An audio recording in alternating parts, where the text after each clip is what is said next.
when we call a question undecidable and prove it to be undecidable, it is always proved to be undecidable within some highly specified context. And that same question, in another interpretation, may become decidable in another context. But then the other context changes the spirit of the question. Indeed, it may. Yeah, and therefore it's a different question which is now Right. being answered Yes. in the different context. So the question can evolve in the course of the Exactly. conversation. Herbert had something to say, he gets nervous. Come Yes, on. I'm getting nervous because two very respected persons refuse to pay attention to the language and think that their brains will provide something interesting. What is your brain providing here? My brain provides that something undecidable is something to be decided. Desirable. No, it must be decided, because if it's not decided, then it remains undecidable or undecided. To call something undecidable is, I don't know where you take it from. You can't prove that really. You can only do what he suggests. Under the circumstances under which I look at things, I don't know how to decide this question. Make another system. Okay, so, but I love if the way you he's holding speak the of mic. undecidable questions, I claim the English language requires that you cannot but decide. And no paraphrase, please. You cannot but decide. You have to decide. Nothing remains. You, him. You. Of course. Even You are the context. I am. I never went out. I'm actually participating. You would say. What if you were to reformulate the problem in terms of there are problems about the answer which we cannot decide? This is what is an undecidable question. So we cannot decide whether it is the case or not. So we have to decide. we have to decide which we prefer. Right. Exactly. This is what I was trying to say. So we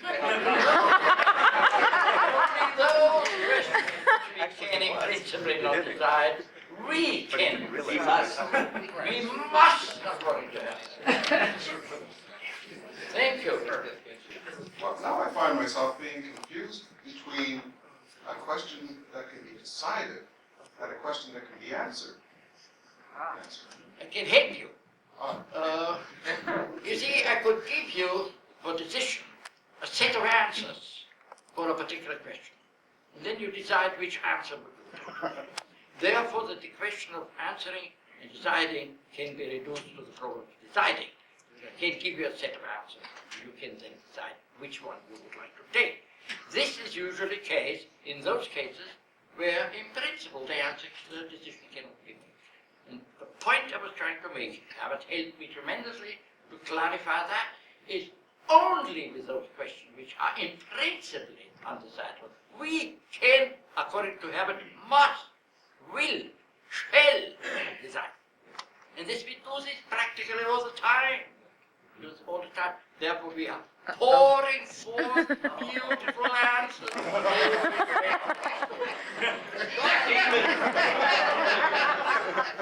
You made a very beautiful remark when you questioned the notion of question.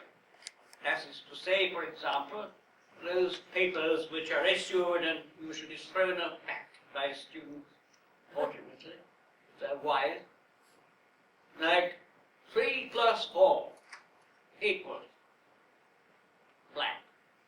And you're meant to fill it in with 3 plus 4 equals, I think it's 7. Maybe 6. It might be 6, or it might be equals, or it might be equality. Is the answer. Yes, exactly. Yeah. And I mean, the whole thing is ridiculous because in this context, which you have pointed out so clearly, there either are an infinite number of replies, or there is your reply.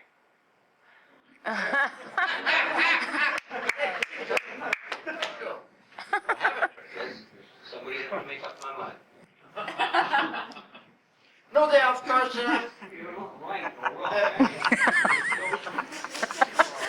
I give you a wonderful problem to your entertainment purposes and a conclusion for this evening.